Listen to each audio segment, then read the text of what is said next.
Hello guys, this is Kim. Welcome back to my channel.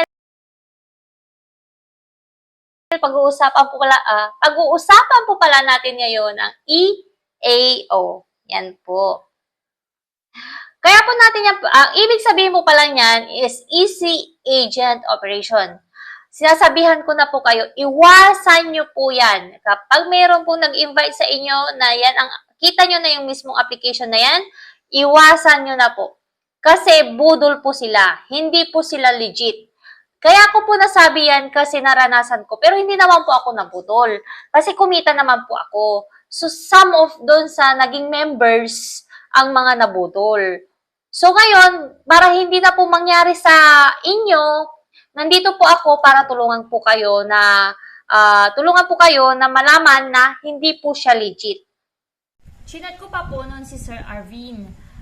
Nung umagang yun, tinanong ko bakit hindi po namin ma-open yung application. Kasi pag once nag-chat ka po sa kanya is hindi man isang araw is magre-reply naman po siya. Hinintay ko po maghapon kasi mostly ang reply po niya is hapon. Wala naman pong reply hanggang kinagabihan, wala pong reply. So ngayon, ang ginawa ko na lang po, dahil naasar na ako kasi meron din po kumakalat na balita na scammer po sila doon sa mismong channel and group chat, na scammer daw po sila Sir Arvin at si Ma'am Lopez. Pakita ko din po yung pictures nila yan. Tandaan nyo po yun mga yan ha. Kasi yan po, mga scammer po yung mga yan. Scammer po yan. Eh ngayon, wala na po talaga. Ngayon, kinagabihan po ng November 25, 2024, may nag-chat po sa akin yung auntie ko around 9 o'clock in the evening. Sabi niya is, open mo yung account mo sa mismong EAO. Inopen ko naman kasi, hindi ko na pala na-open kasi deleted na po siya kasi naasar na rin po ako. Kinahaponan niya talagang wala na, hindi ko na po kasi siya ma-open.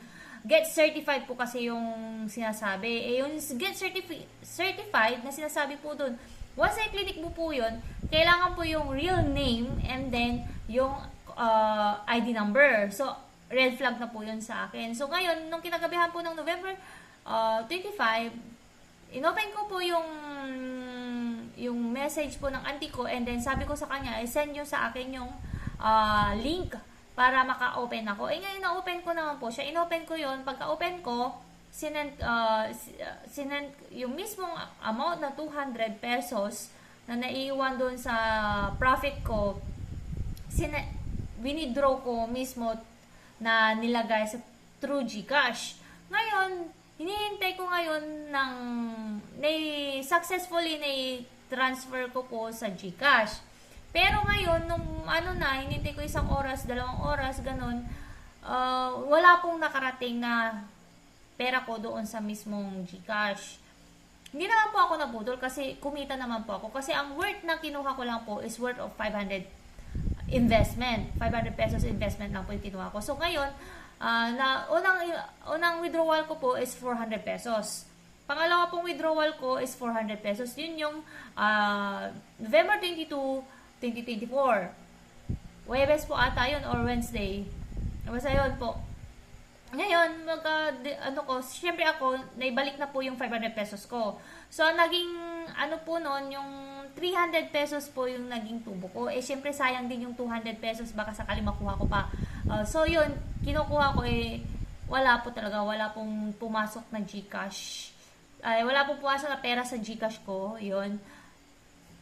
So guys, pinapaalalahanan ko kayo na yung EAO is not legit.